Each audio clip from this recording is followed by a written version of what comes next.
ገና በህፃንነተይ ጓል ትረኽቦ እትብል በህሎ ካበደይ ክሰምዓን ከለኹ ብዙሕ ትስቆረኒ ኣይነበረትን። ሎሚ ግን ትፈልጢ እተደይ ትብሎ ዝነበረት ምስ በፅሐኒ ተሰዊጡኒ። ሓንደበት ሰላም ምኽንያት መብከይኣ ምስ ሓተትኩዋ ሕንቕንቕ እንዳበለት ዝደርበየትለይ ቃል እዩ ነይሩ። ሰላም ሓንቲ ካብተን ዝቐርበን መሓዙታ እያ። ዕድሚኣ ገና ኣብ ጅማሮ ዕስራታት እያ ትርከብ። ተወሊዳ ዝዓበየትሉ ዓዲ ንእስ ዝበለ ዓዲ ነይሩ። ጓል ስውዕን ነዲኣ ሓንቲ ከም ሓሙስን እያ። ብሕንቃቐ ናይ ኣዲኣ ዝዓበየት ፍረቶም ብሓንሳብ ክነብሩ እናደለዩ ከይተራኸቡ ሓንሳብ እናሓዋሩን ዝተፈላለዩ እያ።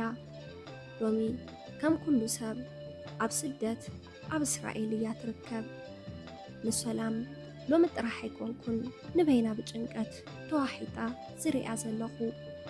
ብተደጋጋሚ ምስ ኣወዳት ኣብ ንራኸበሉ ኣወዳት ክትላለ ዘይትደሊ ደቂ ተባዕትዮ ብዝቐረብዋ መጠን እትርሕቕ ጓል ሂዋን እያ። ንዝኾነ ወዲ ተባዕታይ ደው ኢላ እውን ርእየ ኣይፈልጥን። ካብ ገዝኣ ንስርሓ ካብ ስርሓ ንገዝኣ በቃ ኣኸለ። ስለምንታይ እያ ከምዚ ኢላ ትነብር? ከም መሓዙታ ሓዳር ጌራ ዘይትነብር ኢለ ክሓታ ይደሊ እሞ ዓርኪ ይህልዋ ወይ ከዓ ክትበፅሖ ትደሊ ዕላማ ኢለ ንሕቶይ ባዕለይ ይምልሶ። ሰላም ሎሚ ግን እተደይ ትብሎ ዝነበረት ምስ በፅሐኒ ተሰዊጡኒ ዝብል ቃል ምስ ደርጎሐትለይ ብተሃዋኽ ምኽንያታ ክፈልጥ ተሃንጠኹ። ሰላም እንታይ ማለት ኪኺ? እንታይ ኮንክ ዲኺ?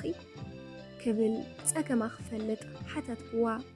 ብድሕሪ ዚ እንዳሕነቕነቐት ጓለይ ናፊቐ በለትኒ። እንታይ ኢልክ ሰላም? ጓለለትክ ድያ?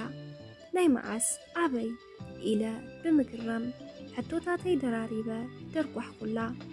እታ ዝፈልጣ ዝመስለኒ መቕረበይ ማሓዛይ ሰላም ዝርንዛሕ እንዳነበዐት ኣብ ዘለትኒ መልክዓ ሹማ ዘይፈልጣ ንሳውን ዘይትፈልጠኒ በለትኒ። እንታይ ክትብል ዘለኽ ሰላም? ኢለ ብውሽጠይ ዝበለትኒ ስለ ዘይተረዳእኽዋ ምስ ውሽጠይ ተዛረብኩ። ኣብ ቅድሚኣ ተንበርኪኸ ኮፍ ብማል የዒንተይ ፍሪሪ እንዳበልኩ ናበይ እንታጠመትኩ። ንዝበለትኒ ከም ዘይተረዳእኽዋ ዝገመተት ሰላም እንዳሕነቕነቐት እትሽግራ ገና ኣብዛ ሃገር ቅድመ ምእተዋ እዩ ጀሚሩ። ናብዚ ዓዲ ክመፅን ከለኹ ናይቲ ኣብ እስራኤል ኣሎ ዝበሃል ሓውቦይ ቴሌፎን ጥራሕ እየ ሒዘ መፂ ነይረ።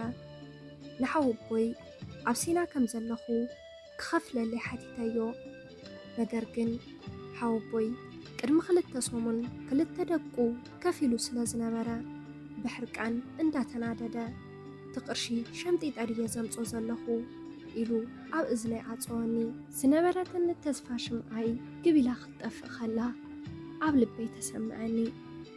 ኣብቲ ዘይ መሬተይ መሬት ክትውሕጠኒ ተመነኹ።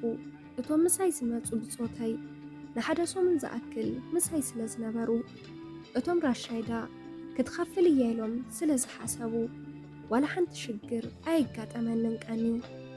ምሳይ ዝነበሩ ከይዶም በይነይ ምስ ተረፍኩ ግን ብገበታ ንብዓት እንዳሕነኽነኸት እቲ ኸማይ ውፅዕ እዩ ዝብሎ ሓወይ ወዲ ዓደይ ምስ ራሻይዳ ሲና ኮይኑ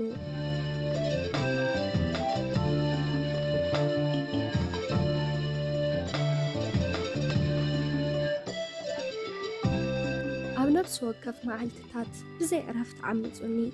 ካብ ኣሕዋተይ ገዛ ፈልዮም ብጥሜትን ማሕረምትን ኣሳቕዮምኒ። ንኣምላኸይ ነብሰይ ንኽቕበል ዝሓተትክዎ ሕቶ ኸማን ኣይመለሰለይን።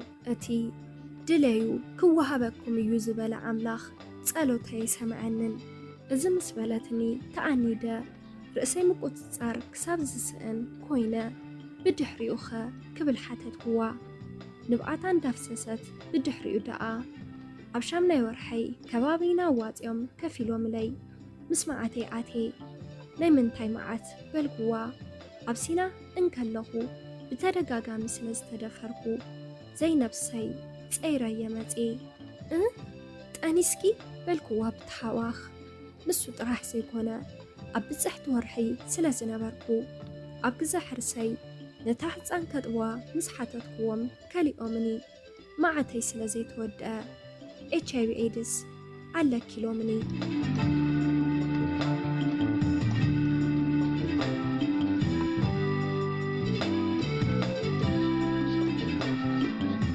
بزا حمام زي صباح كموت هيلا نتاحت عن وصهدوا إليهم كم تدرين اللخي أو كتمان دهاللخو أبرخ عالم نبيني يسال اللخو بلتني كلن عاية عريوا سلام زحلفتو شجرن عقات إنوازن لحمامن أمنا عدن قطعتني سابقن مشتريو الطريقة نتدهسسون نجرجن بزح كمرمرن كبربرن زلو أكال سلام كابتازي خلو زحلفتو مسناخلات زعللت النقلت جميرة نجازي مساين خيد أأمنة وصدقوا لوم السلام بستقبر الله نيسنا أأمرو حكمنا نخلو زحالفة قريفة حدش هيوت جميرة مسقوالاون بمن قدي نايسدة عنياتات مأخل زنبرة دحر فايل بمقنتال ترخبت بدحرزي مسرح مركابة دنقوالن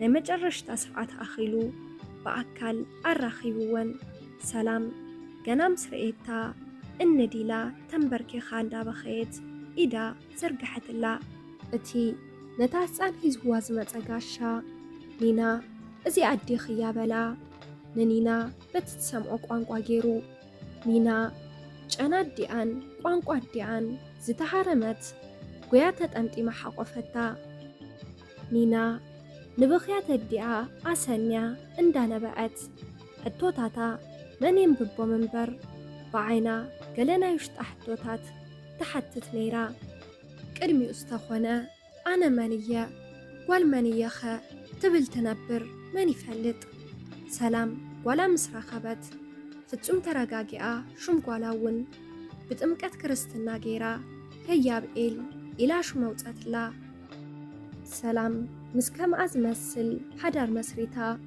أقبت هيوت مسكانا يبمال عبيت كريستيان بمزمور مسكانا تقلقل الله تفتأما صحفي فتور ردا تراخيت ماكدا سلام تخطاتلتي ماكي ميديا لما أنت حيزالكم قريبا زنبركو لازم السنيرو أبزي channel حساب ريتو انتد أهلكم أمناي كومنت متحف بوتا حسابكم كتكرفلي تخليكم ناس channel حدشتين دحر أهلكم سابسكرايب قروا لايك شير كي ترسعوه يغني لي ساسانايو نعاكم